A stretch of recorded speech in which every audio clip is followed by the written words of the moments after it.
Sometimes the answer is just to go short. So let's get started.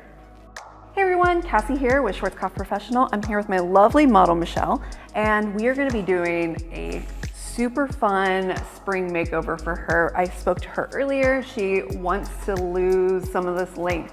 She likes it long, but she also is ready to have a little bit of a change. We're gonna go with something that hits just between her jawline and her shoulder, and this will give her a little bit of, volume, a little bit of lightness. It'll freshen her up. It's perfect for spring.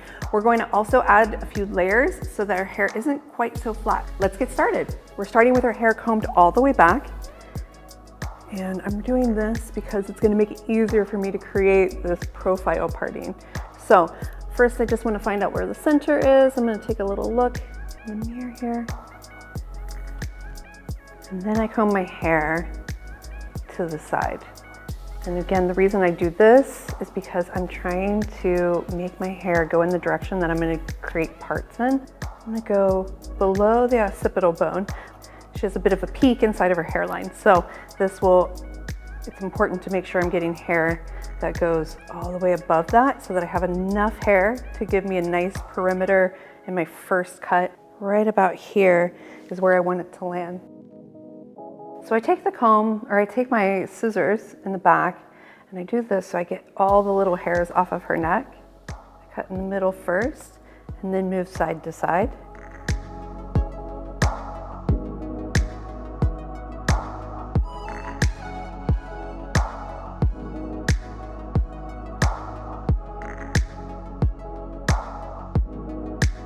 I'm not trying to create an A-line here, but I do want some softness and roundness around the edges just because it'll give it a little bit more movement and it's a little bit modern.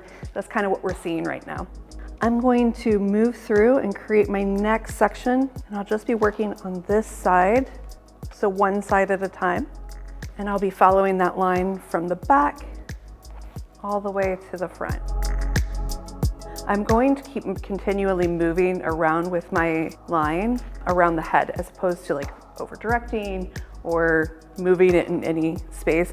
It's very similar to how I would cut a square bob as well, but I am doing it in a way that allows me just to kind of create my perimeter. So then you'll see me come in when I'm around the face, soften it up, round it out a little bit even more.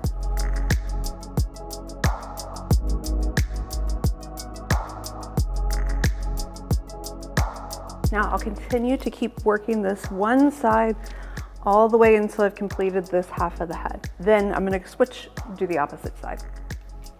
So now I'm starting to match the other side, remembering again that I'm having just a little bit of elevation.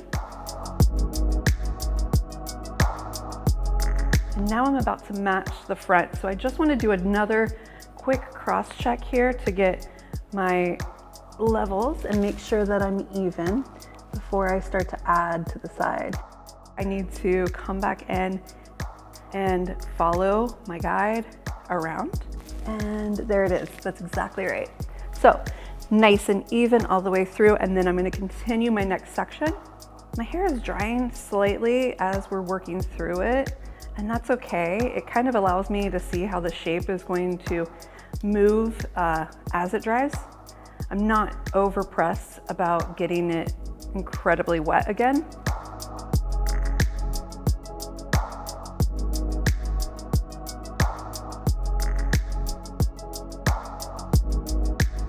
From where we are now, I've cut her perimeter and that is completely done. We still have some length left in this front, and that's great because now what we want to do is I want to create a little bit of softness, a little bit of light layering specifically around her face to open this up and give her some lift. I'm going to take a little small triangle and just gauge my length. I like seeing like where's that bounce, where is that going to jump and maybe give me trouble if I went too short. So I know she doesn't want it too short. I also know that she wants to be able to pull it back in like a half pony, a little half up.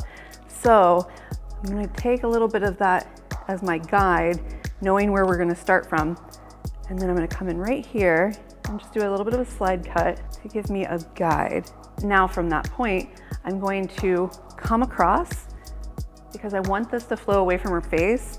I'm gonna use my guide here that I've created and create a nice bit of layering just around this front.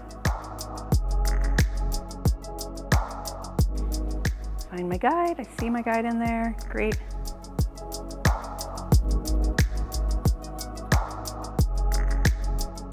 For my ghost layer sectioning, I'm just gonna take out the parts that I did for the fringe. And I'm gonna drop half of that out. I'm just gonna go in and weave my scissors through.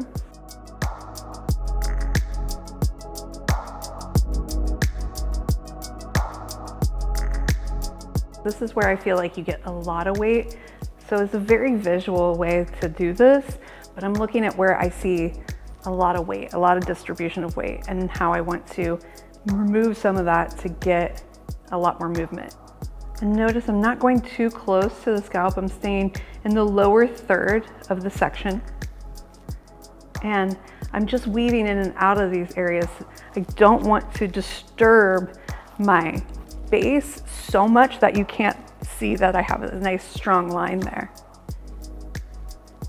And again, I'm just kind of at this corner behind the ear, getting a bit more weight. So once again, coming in that area, staying in the lower third.